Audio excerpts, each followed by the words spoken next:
3, and I think that we should get started, if that's okay. Um, I would like to welcome everybody to this evening's webinar about federal energy efficiency benefits available to nonprofits. This event is made possible by our Future Milwaukee and the Interfaith Conference of Greater Milwaukee in partnership with the Blue Green Alliance and Wagner CPAs. I would like to indicate that the Interfaith Conference of Greater Milwaukee is an organization of 22 faith organizations. It runs several programs, including the Interfaith Earth Network Committee, which is largely responsible with our Future Milwaukee for putting this webinar together. A little more on the Interfaith Earth Network in just a minute. I'd like to briefly introduce the people who are making today's webinar possible, the people who are on the panel and the people who are supporting it. Again, my name is Ahmed Qureshi. I'm the Executive Director of the Interfaith Conference. I would like to mention that the Interfaith Conference's mission is to build relationships among people of faith, to promote greater understanding, dignity, and respect, and to advocate for the inclusion and acceptance of all. As part of our work, we facilitate our Interfaith Earth Network. It is a regular standing committee of the Interfaith Network, of the Interfaith Committee, and is dedicated to addressing environmental issues. Our technical assistance this evening is coming from J.C. Mitchell. He is the program coordinator at the Interfaith Conference.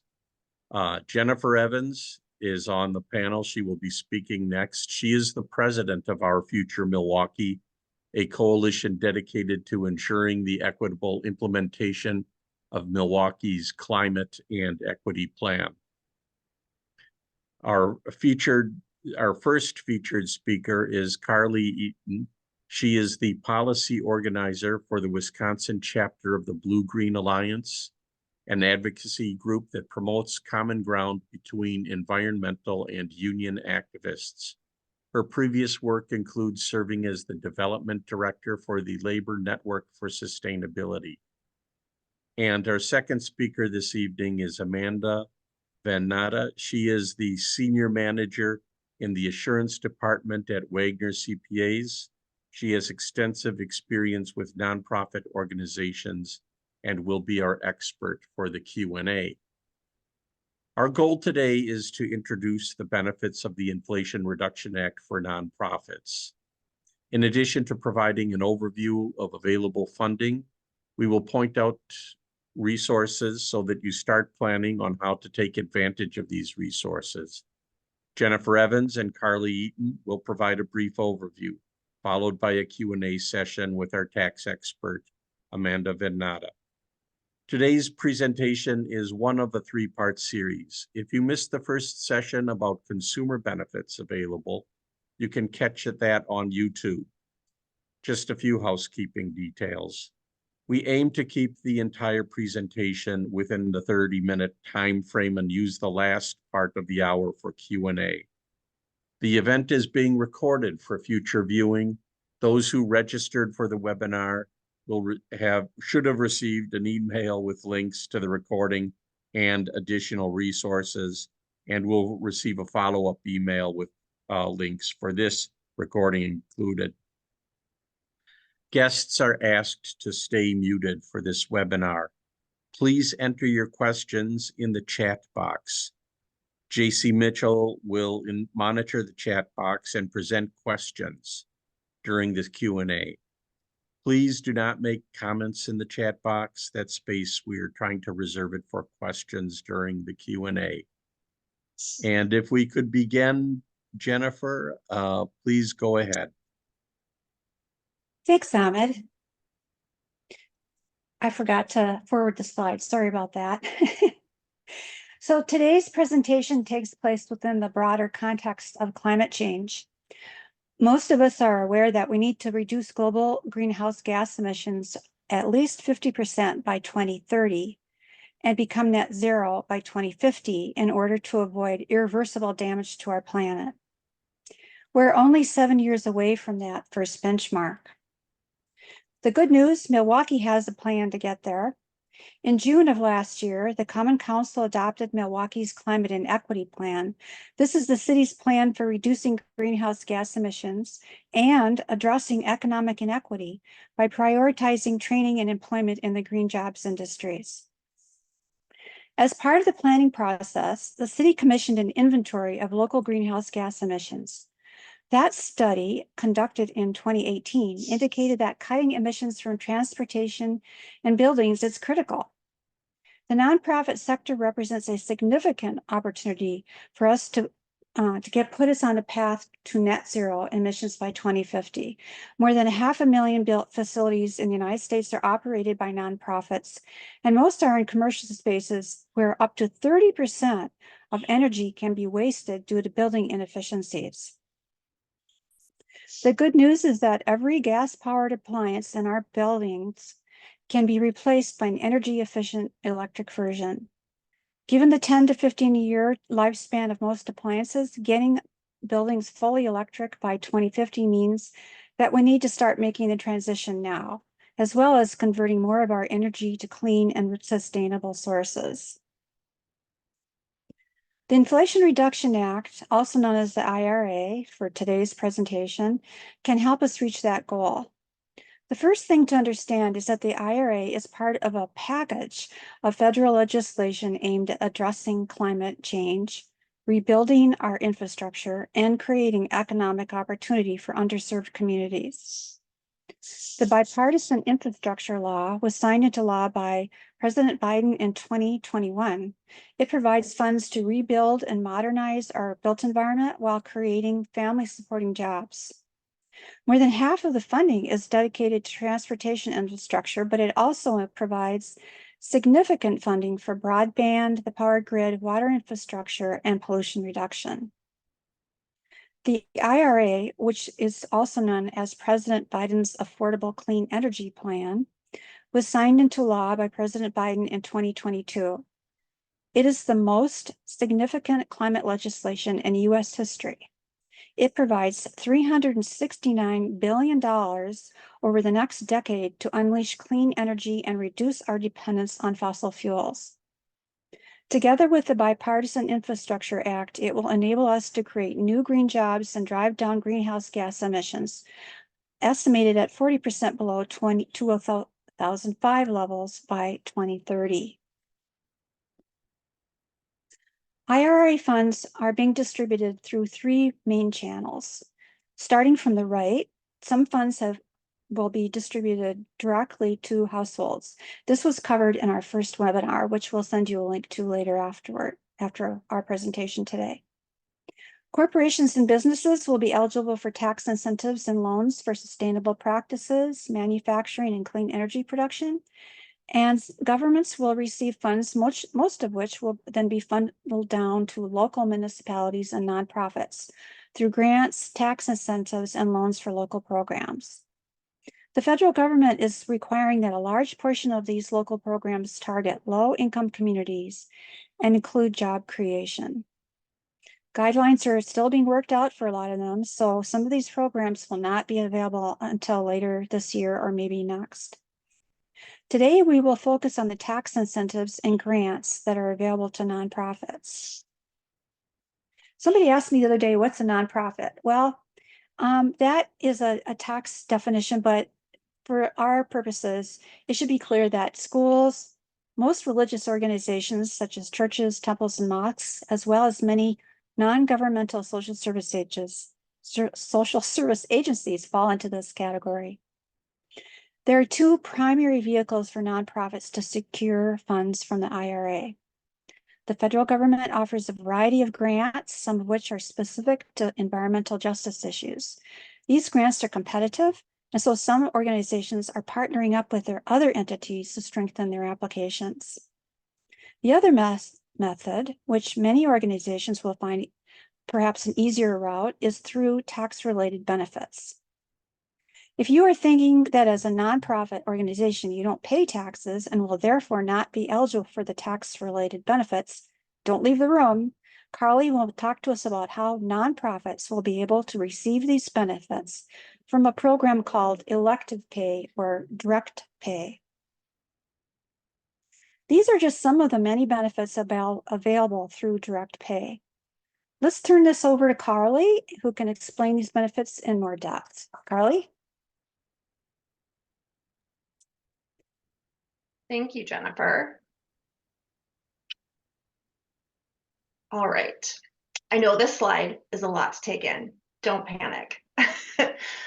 Most of us on this call, including me, are not tax experts. The main thing that I want to highlight here is that there are a number of different tax incentives in the Inflation Reduction Act that nonprofits can benefit from. Section 48C, which is called the investment tax credit, covers investments in solar energy, energy storage like batteries, and geothermal energy or ground source heat pumps. Wind is in this category as well, but that's probably less relevant to this audience. Section 45W, the Commercial Clean Vehicle Tax Credit, as the name suggests, covers investments in electric school buses and other fleet vehicles. The Alternative Fuel Refueling Property Credit, that one's a mouthful, covers charging equipment for electrical vehicles. And all of these tax credits, these first three, are known as the clean energy tax credits, and they are eligible for direct pay, which is also known as elective pay. We're going to talk more about that in just a minute. The last one listed here, Section 179D, is a tax deduction that is for energy efficient commercial buildings. This includes upgrades to heating, lighting, HVAC, hot water systems, and the building envelope. So things like the roof, the walls, the windows of the building. This is the kind of work that is going to ensure that you can make the most of your investments in clean energy. An inefficient building just isn't going to get as much from a rooftop solar array as an efficient one. This tax deduction, as I said, is not eligible for direct pay. So we'll talk a bit more later on about how nonprofits can still access this benefit. Next slide, please. All right, so as I said, collectively, the first three bullets from the last slide are referred to as the clean energy tax credits. So here we're talking about the investment tax credit for solar, energy storage and geothermal, the commercial clean vehicle tax credit, and the alternative fuel credit for EV charging infrastructure. These tax credits are really exciting because they are unlimited through the year 2032. So we have a lot of time to do education, to plan our projects well and consider the investments that we're making, and to then make smart investments in our clean energy future. Equally exciting is that the clean energy tax credits, for the first time, open up the possibility of clean energy investments to so many. State, county, and local governments are eligible, as are school districts, universities, churches, public hospitals, and other nonprofit organizations. All of these groups are eligible to be reimbursed between 30 to 60% of their project cost. And this is because of the introduction of direct pay. Next slide, please. So what is direct pay or elective pay? What direct pay does is that it extends tax incentives in the IRA for clean energy projects to non-taxable entities, including the list that I already talked about. As well as tribes, which I neglected to mention on the previous slide. Entities can receive the value of certain clean energy and clean transportation tax incentives as a tax-free cash payment from the IRS. That payment will be received after your project is put into service. And we're going to go through that timeline on the next slide.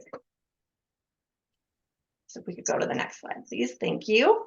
All right, so this is an example timeline for making use of direct pay. Direct pay isn't available for any clean energy project that's completed in 2023 or after. So let's say your project is completed and put into service in 2023. So your rooftop solar project is completed, interconnected, and starts generating power in 2023. Once that happens, you will need to pre-file with the IRS for each clean energy project you've done. To prepare for this, you're going to need to identify which tax credits you're going to claim, as well as which tax year you're filing for. There's been a little bit of confusion because a lot of organizations, municipalities, nonprofits, everything in between, have fiscal years that don't line up with their tax years. The advice that we've gotten so far is use whatever your fiscal year is. That has caused a little bit of confusion sometimes with getting this pre-filing done, but like the IRS is aware and they're working on it. So hopefully that will all be straightened out really soon. The pre-filing process will also ask for information about the project that demonstrates eligibility for any bonus tax credits being pursued. We're going to talk a lot more about those bonus credits on the next slide. Once the pre-filing, oh, not quite ready to switch to that slide though. Once the pre-filing process is completed, the IRS will issue you a registration number. You'll include that registration number when you file your taxes. So for a nonprofit, you'll include it with your 990 filing by the May 15th deadline in the appropriate tax year, or later if you request a filing extension. Once your tax return is processed, you'll receive your direct pay reimbursement as a cash payment. Essentially, the IRS will treat the amount as an overpayment of tax for which an entity is entitled to a refund. Now we can go to the next slide. All right. As I mentioned, in addition to the base tax credits that we've already talked about, there are a number of bonus credits that nonprofits can qualify for. And all of these bonus credits can be stacked on top of that base credit.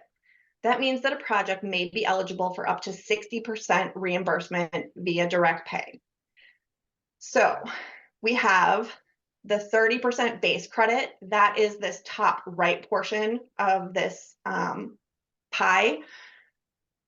Qualifying projects with an output of 1 megawatt or less are automatically eligible for the 30% base credit. For context, the largest rooftop solar array currently operating on a school building in Wisconsin produces 674 kilowatts. That's at Monona Grove High School. So most of the projects we're talking about here are going to be less than 1 megawatt, most likely. For larger projects over 1 megawatt, there are labor standards that need to be met in order to qualify for that full 30% base credit, and we'll talk about that a bit more later on. On top of that 30%, you can get 10% more for being in an energy community. So that's this blue part here. Communities that have seen significant job loss, either in the fossil fuel economy due to the closure of a coal mine or a coal-fired power plant, or communities that are host to brownfield sites qualify as energy communities and are eligible for this extra 10%. There's an additional 10% for low income and tribal communities. A community's status as low income is determined by the census tract by looking at the percentage of residents who are below the poverty rate or where the median family income for the tract does not exceed 80% of the statewide median income. That is confusing, but there are a lot of tools out there that can help identify if you're in a low income community. And I will show, I'll name a couple of those tools on a later slide. I also want to mention this particular bonus is for solar and wind projects only. There's another 10%, which is the light gray here, for domestic content. When a percentage of the total component cost of the manufactured products that are used for your project are made in the United States, qualifying projects can receive this bonus credit. We're going to talk more about this one too. I know this sounds really jargony right now, but I'm going to do what I can to help. Okay, let's go to the next slide. All right, so potential savings for a solar project. This is going through the same general information as what the last slide did, but I wanted to lay it out one more time because I get that it's confusing and it's a lot to take in the first time we're looking at it. The key takeaway here is that on a $100,000 solar project, for example, a nonprofit could potentially receive a payment in the form of direct pay of $30,000 to $60,000. That is going to mean that if a church spent this $100,000 installing solar panels, it would automatically get $30,000 back because likely that array is less than 1 megawatt of production. And then if that church is located in an energy community, is using domestic content, and happens to be a low income community, we can stack on these additional 10% bonuses up to that maximum 60%. All right, let's go to the next slide. So other tax incentives in the IRA. The 179D tax deduction existed before the Inflation Reduction Act became law. Previously, commercial building owners could deduct about $1 to $2 per square foot for energy efficiency measures. Non-taxable entities, so nonprofits, were not previously eligible to take advantage of this benefit. The IRA increased the maximum tax deduction up to $5 per square foot if the energy efficiency of a building is improved by 50% and the project makes use of labor standards. Energy efficiency measures can include new construction or improvements made to existing buildings on interior lighting, heating, cooling, ventilation, hot water, and the building envelope, including if you added like dynamic glass windows, so like transition lenses, but for windows.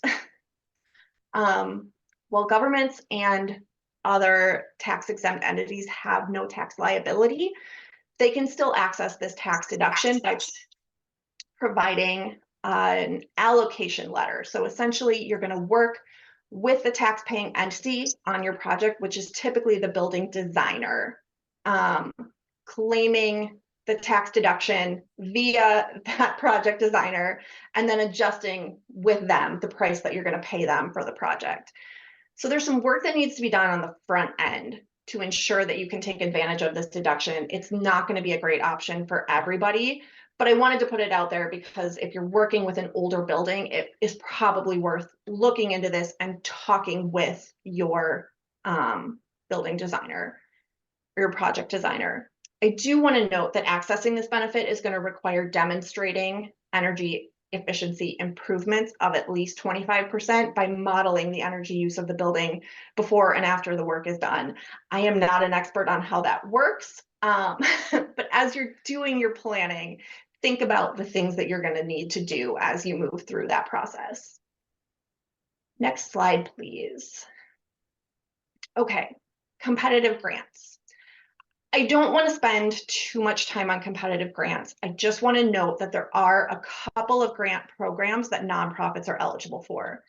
The first is the Renew America's Nonprofits Grant Program, which is a $50 million program that will run through 2026, unless the money runs out before that. This one does have a cap on it.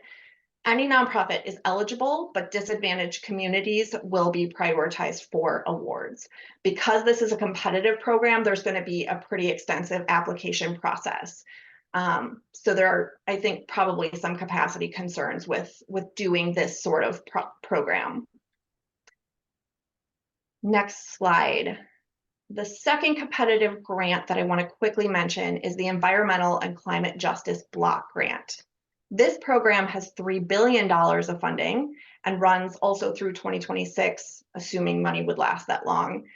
This program is for coalitions of nonprofits or coalitions made up of nonprofits and other public entities like tribal or local governments or universities. This program also prioritizes disadvantaged communities. Next slide. All right, so what are we talking about when we talk about disadvantaged communities? I assume that many of you already know about the Justice 40 initiative, which was introduced as a part of an executive order by the Biden White House just days into the administration. From that order, the federal government has made it a goal that 40% of the overall benefits of certain federal climate, clean energy, affordable and sustainable housing, and other investments flow to disadvantaged communities that are marginalized by underinvestment and overburdened by pollution. There are a variety of tools that can help to determine if your community qualifies as a disadvantaged community, and I've included a couple of those tools here. The map that we're looking at here, clearly is Milwaukee. And this is a screen grab that I took directly from the CEQ tool, the first one that's shown here. And it shows that much of Milwaukee does indeed qualify as disadvantaged. The little blue box that you can see sort of in the middle of the map is the census tract. And you can see from the key on the right side here that Sherman Park actually qualifies as disadvantaged by a number of different metrics. These are interesting tools. I would suggest taking a look at them just to give you an initial sense of sort of what are the challenges that your neighborhood is going to be facing, and what might you be eligible for in terms of benefits from these federal programs. Next slide. All right, let's talk labor standards. I do want to say, for most projects of the scale that folks on this call are going to be working on, this may not be something you need to worry much about. But for bigger projects, this is kind of the whole game, and this is really the intent of the Bipartisan Infrastructure Law and the Inflation Reduction Act, is to make sure that we're using these funds to create good family sustaining jobs across our communities. So prevailing wage. Prevailing wage sets the floor for the hourly and overtime wages plus benefits paid to workers in a particular trade within a particular geographic region for government projects. The intent behind prevailing wage is really to create a fair, equitable, and level playing field for those bidding on government projects by not allowing contractors to submit low bids and then underpaying their workers.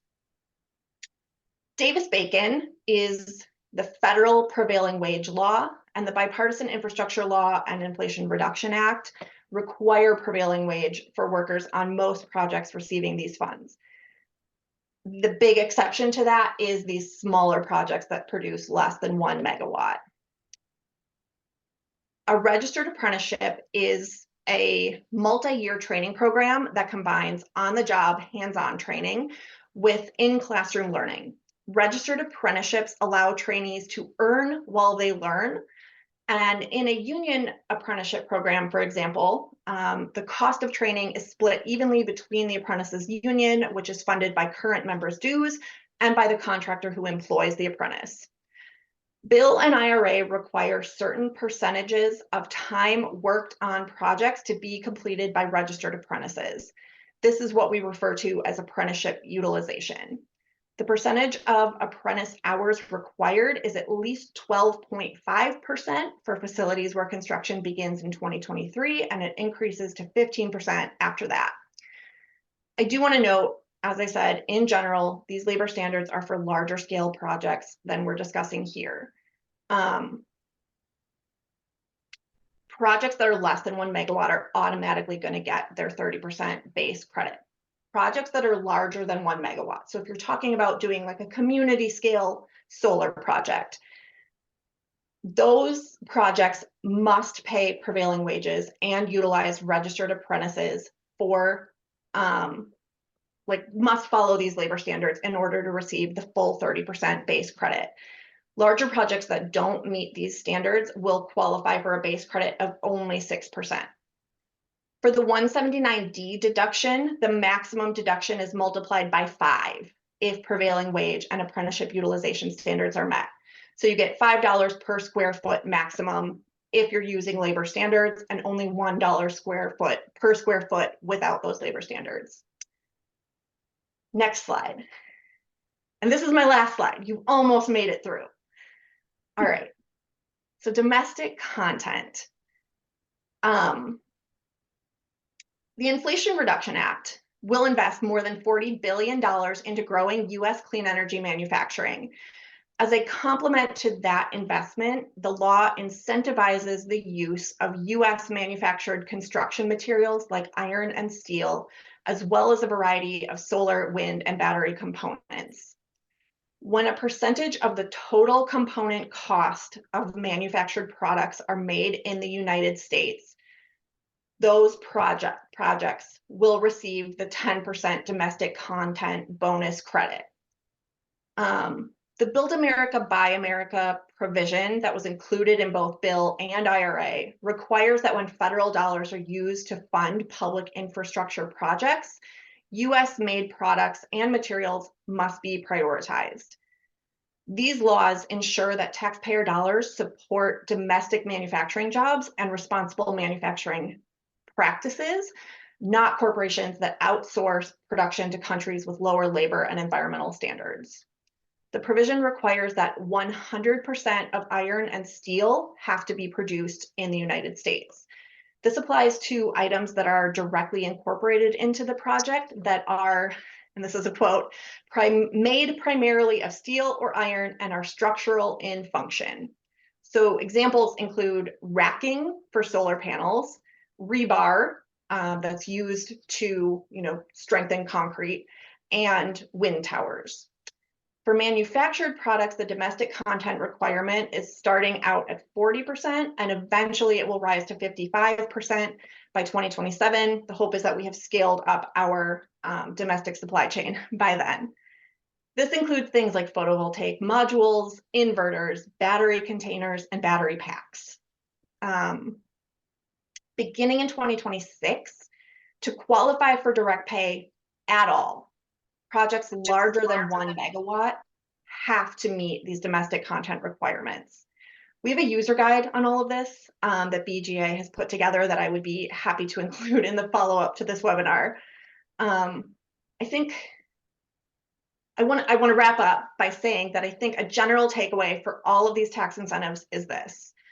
Make sure that you're talking with your project designer and your contractor early and often to make sure that your project qualifies your organization for the maximum possible savings for which you're eligible. Make sure your contractor is following applicable labor standards. Make sure your materials and components meet domestic content standards. Make sure you're communicating with your designer to about your intention to utilize the 179D deduction. I've heard from some project designers that if customers don't ask, they just pocket it. So make sure you're talking to them about that. And make sure that your team, your facilities folks and finance folks, if you have them, are on the same page in terms of planning the work you want to invest in. And then next slide, and that wraps it up for me. Wow, thanks, Carly. That's great. I don't know how how you could keep track of all that information. It's pretty intense. Well, if you're like me, you're probably feeling a little overwhelmed and wondering, where do I get more information? And fortunately, we have lined up some resources for you. So before we turn to our Q&A session with Amanda, let's just take a moment to provide a quick review of some resources, and we will be sending links to these after the webinar. If you want to wade into all the details of the Inflation Reduction Act that Carly's just talked about tonight, the White House is providing a wealth of online resources, including an IRA guidebook. You can also subscribe to the Federal Register, like the White House Environmental Justice and News Updates, to get information on grants. The White House also has a page dedicated to specifically about the direct pay. But let's not overlook local resources. I found that the Dane County Office on Energy and Climate Change provides an easy to understand overview of IRA benefits and how to access them, including links to some grant resources. So this is a great place to start if you just kind of want to get the big picture and review some of the information that Carly covered. Carly mentioned the Blue Green Alliance having a handbook, and this is where you can find that. Again, we'll send the links. This resource is really provides some handy charts that will be helpful for schools, hospitals, and other large nonprofits to identify which funding sources to pursue. Everyone should check out the Focus on Energy website. I highly recommend it. It offers a variety of resources, including planning manuals for religious organizations and other nonprofits. I think you would find this a really helpful resource. an online assessment tool to create a personalized action plan, access to an energy advisor. Under that category, you would select business customer, even though you're nonprofit, and funding for projects. I briefly communicated online with Brady Steakhoff from Focus on Energy, and he steered me to another resource too. They have a nonprofit efficiency accelerator program, which provides 2 paths to receive benefits. Nonprofits can do a funding match through which they're more likely to get funding, or apply for grants for efficiency projects only. He gives me an example that his church is considering doing the matched funding approach for lighting and HVAC equipment, and they're raising funds from the congregation for the match. So again, this can all be a little overwhelming. And as you think about how to approach this process, one sensible place to start is to conduct an assessment of your organization's energy needs and resources. As we pointed out in our first webinar, the efficacy of replacing appliances or adding solar will be lost if heat and air conditioning is escaping and outdoor air seeping in. Leaky buildings with inadequate insulation require equipment to work harder. They waste energy and your money. So an energy audit will help determine the most effective way to make your building efficient and prioritize needed upgrades. Energy Star offers a resource for you to get started on that process. The Portfolio Manager is an interactive tool that enables you to benchmark the energy use of any type of building in an online secure environment. Benchmarking is great because it turns that information on your utility bills into something you can actually act on. Finally, you may want to take advantage of the PACE financing program. PACE financing is available for up to 30 years and can provide 100% project financing up to 20 to 30% of property value. The Milwaukee PACE program is administered under the direction of the City of Milwaukee Environmental Collaboration Office. It leverages private capital to supply upfront funding for the improvements. It then collects payments through a voluntary municipal special charge, which is attached to the property, not the owner, and is paid back through a direct billing system over time. Projects are designed so the annual energy savings pay for the special charge, providing a positive cash flow over time. Again, we will send you links to these resources after the webinar, but I expect that there are a lot of questions out there, and so I'm happy to turn this over to our Q&A person, Amanda. Amanda, do you want to take it away? I would love to. And before we kind of have you guys start throwing questions at us, just so you kind of understand the timing of when this all came out. The IRA was released in 2022 and passed, signed by President Biden. We started talking about it as soon as it came out, because this is the first time ever that not-for-profits are going to get to capitalize on these credits and essentially get a refund for money that they didn't pay in. So this is a truly unique position that exempt organizations have never been in before. So if you are any kind of organization that is exempt between 501 and 530, so that is anything from, a C3 foundation to, I did a 501c29 that holds title to property. You are eligible to get these credits, even though you paid no tax in. We then learned that you were going to have to apply for these credits, get permission from the IRS in order to take them, have a designated number that you are going to be inputting on the tax form that you filed to get this money back. And they set up a portal that was just kind of launched at the end of December. They promised us they would get it done in 2023, and I believe that they released it like December 22nd or something, right before Christmas. It was only ready for people that had their own business. It wasn't even ready for nonprofits yet. And then they gave us webinars very early on in January as to how to use the portal. And then just 2 days ago, they released the final regulations as to how we get to take these credits. And That document is 180 pages. I just pulled it up to make sure I wasn't gonna misquote. I thought 118 when I first saw it, but it's 180. So we need a little bit more time to digest a lot of that final guidance, but this is a truly exciting time for not-for-profits. Thank you so much for that really valuable context for this whole project. I believe that JC has been monitoring the chat box and that he has some questions to pose. I do have a few questions early on. Most of them have come from one person, but and because there might be at times we might need some clarification. But the first one was how does a nonprofit benefit direct pay closer to 60%?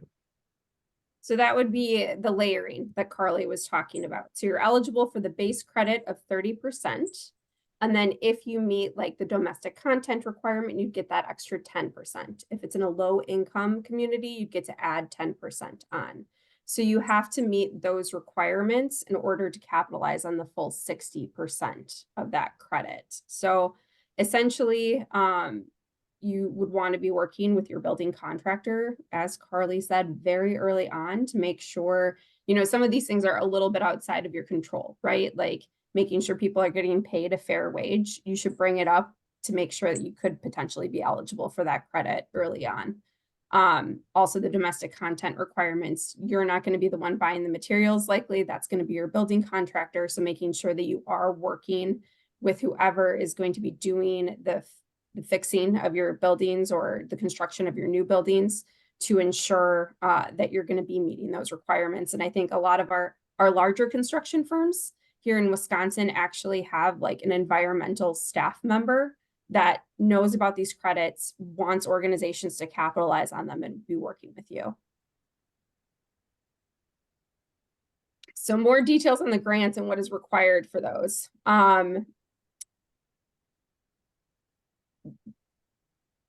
I don't know that I am going to be able to tell you a lot about the grant process because I don't know that many of us have seen this yet. From discussions that I've sat in with like the Dane County, the resource that we had shared with you,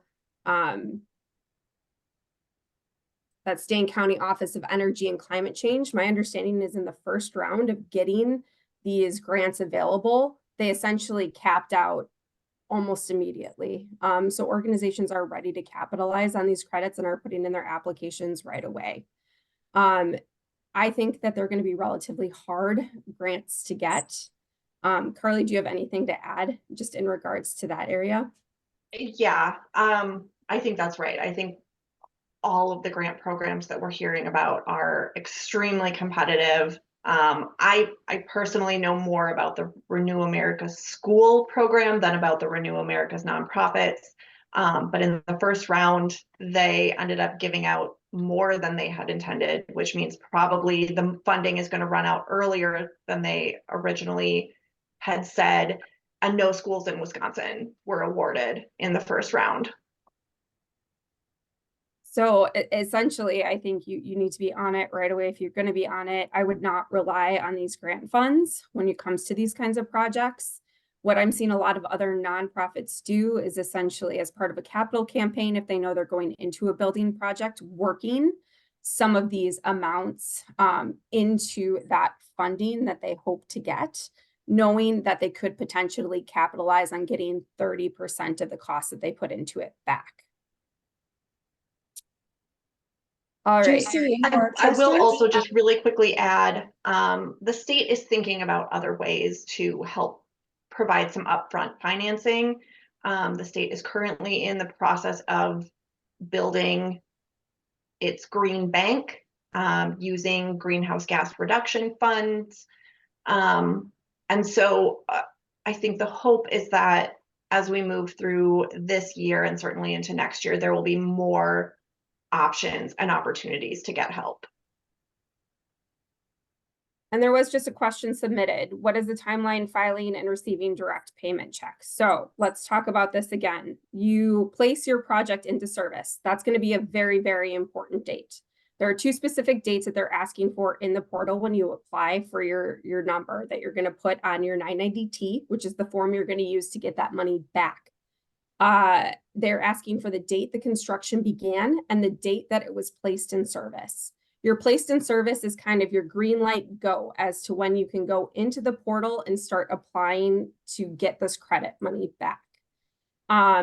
Once you get your application in on the portal, which you can either do yourself as an organization, you can work with your tax advisor if you have one, or there's other organizations that are helping people fill out the portal. It's not super intuitive. I know that I was just filling out one for one of our clients earlier today. But once you get that into the IRS, they're saying it's going to take up to 120 days to give you back that number. And so if you plan on filing your tax return, you are running out of time if you're going to file it by the unextended due date of May 15th. So what we're recommending is for any of our clients that are going to be filing to try to get these credits back, that they file an extension of time on their 990T. So we can just kind of, as I said, this was a new portal that just got introduced earlier this year, essentially for not-for-profits. We want a few other people to work their way through it before we start trying to ask for credits back for many of our clients. So, but 120 days to get approval, and then they will start paying that money back as of the due date of your unextended tax return. So for calendar year-end organizations, that would be May 15. And my understanding is they're going to be paying amounts back pretty quickly once you get your tax returns in. No, And you're going to get, go go ahead. ahead. I was Oh, you're saying, gonna Ahmed get had that. asked earlier that it'd be correct that if a nonprofit has no tax liability, that then where it has a choice, it should focus on projects eligible for direct pay as opposed to tax credits. That's the question. Yeah, well, so essentially, even if you're eligible for these credits, even if you don't pay anything in. So let's say you're a church or a municipality or a state and local government that does not have a 990 filing requirement. You are not required to submit a tax return annually to the IRS. You are still eligible for these credits. You're going to get that through filing a Form 990T, which is where we would report any other taxable income that a not-for-profit has. And then you're going to be able to recuperate the money that way. There will be forms that'll be required to be attached onto that to be eligible for the credit. That'll be, so you got your 990T, the 3,800 is where the credit's going to be reported. And then there'll be another backup form behind that 3,800 that supports the credit that you are taking. So this is going to be a pretty substantial tax return. And I would recommend that you work with a tax professional to get it all filled out.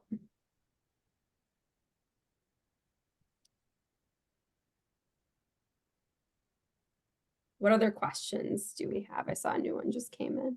All right. Also, James asked we have a photovoltaic system which is presently non-functional. Can any of this be used to offset the cost of getting it up and running again? So, no, it has to be new. Has to be, well, so it essentially has to be a project that's been started,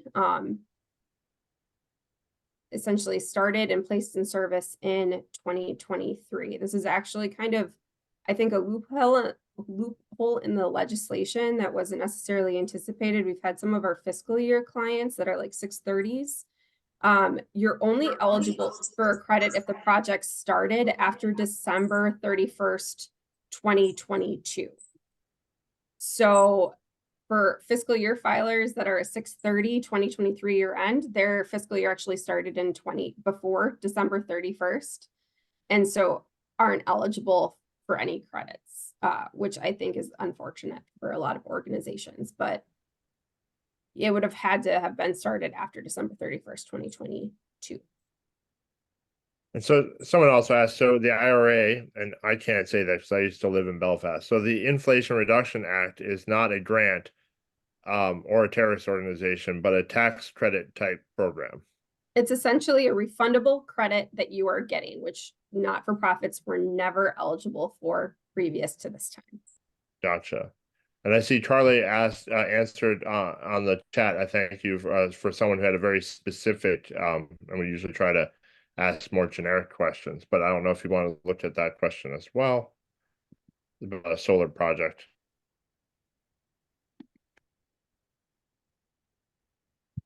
essentially what we're telling our clients is if you think you have a project that could be eligible for the credit, first of all, I mean, lots of the construction companies are already talking to you about this as they're creating your projects. But if it's something that you're interested in, like let's say you're going to be constructing a new building, you hadn't necessarily thought about putting solar panels on the roof before, but now because of this credit, you might want to consider it. Just make sure to keep that open line of communication. Tell your tax advisor what you're planning on doing, so we know that there is a potential 990T that's coming up. And then once we get to that placed in service date, we're going to be working with you to get the applicable information we need to get it all into the portal to get you eligible and that registration number for the credit. I should let you know that like, let's say you have an organization that buys fuel efficient vehicles, puts solar panels on their roof, and has geothermal as part of their, new construction of their building. You'll essentially be going into the portal to get 3 separate registration numbers. If you put 12 clean energy vehicles in place, you're going to need 12 different numbers for each of those separate vehicles that you're placing into service. So you can use the portal to apply for as many registration numbers as you need, and they will be good for a year. Then year afterwards, you're going to have to reapply if you're planning on taking credits. Someone asks also, can direct pay be used for roofing if installation is increased? Does it only apply to the cost of installation of the whole project too? You actually have to take installation out of it. You are only able to use the cost that is associated with any extra costs that you incurred because you put those solar panels on your roof. So you have to take installation out of the credit amount. I think the question was insulation. Oh, So like increasing the insulation in your building, and that I think, Amanda, correct me if I'm wrong, would actually fall under 179D, which is not direct pay. correct. That would be the tax deduction that we talked about. So essentially that insulation, as Carly pointed out earlier, would have to increase the energy efficiency of your property by more than 25% in order to take that credit. Gotcha. So if you buried your building, that's about it. I mean, I think if you are upgrading insulation in an entire old building and upgrading to energy efficient windows, like if you're doing more than just insulating inside your roof, then you can get there. I think probably, well, I think I'm not going to say what. No, what but I will think get you that- to 25%. that brings us to the point though that you should be talking to your tax accountants, your contractors, and everyone about all these moving parts. Like you said, you all just received the portal 2 days ago, and so there's still going to be ongoing questions. So a lot of it is about communicating constantly about these questions and knowing to ask the right questions. Yeah. Right. 179D, actually a lot of these tax credits have existed before. Like contractors are familiar with them because they have existed for like companies prior to the Inflation Reduction Act. What the Inflation Reduction Act did was expand that benefit to nonprofit entities. So how it's working at our firm is essentially because the credit is not new, my specialty area is not-for-profit tax. So I am working with our for-profit team where this is not a new credit to them, and they are going to be helping compute the amount of credit that we're going to take.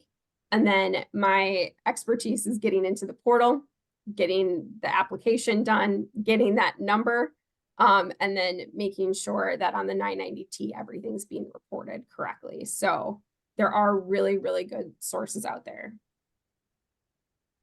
That seems like a good place to wrap up our conversation this evening. I really want to thank everyone for their for bringing their expertise to the table. This is very complicated, and so it's very wonderful to have you here to explain all this to us. With every webinar that we do, we try to end it with some takeaways for our audience, kind of some key points to keep in mind and next steps. And so we're recommending that you watch for the email that you'll be receiving with the links to the resources we provided. and consider benchmarking your energy use. Carly talked about how important that is, especially if you want to meet that 25% for some of the programs, and start making a plan. And just wanted to reiterate the importance of working with your contractor and tax advisors. Before we leave, I just want to take a minute to thank our partners. Can't thank you enough for bringing your expertise and knowledge to this conversation tonight. If you want to learn more about the Interfaith Conference, please go on their website and check out the Interfaith Earth Network and see if you'd like to get on their mailing list. As a former nonprofit executive, I can testify that Wegner CPAs provides really great service to the nonprofit community. I can't tell you how many workshops I've attended over the years that were really helpful. And so I really do appreciate the work that they do to help nonprofits function more effectively. I'd like to give a special shout out to Carly for taking the time to work with me to put the slide presentation together. She was very patient with my recommendations and suggestions. I appreciate that. Lots of work went into that. And then finally, if you're not already signed up for our Future Milwaukee's newsletter, please do so. You can receive updates on Milwaukee's climate and equity plan, as well as important climate justice action taking place. Every newsletter includes information about how you can take action on climate and equity. And keep informed. It also will let you know about upcoming webinars that we're hoping to do with the interfaith community. Thanks, everybody. We appreciate you participating in tonight's webinar.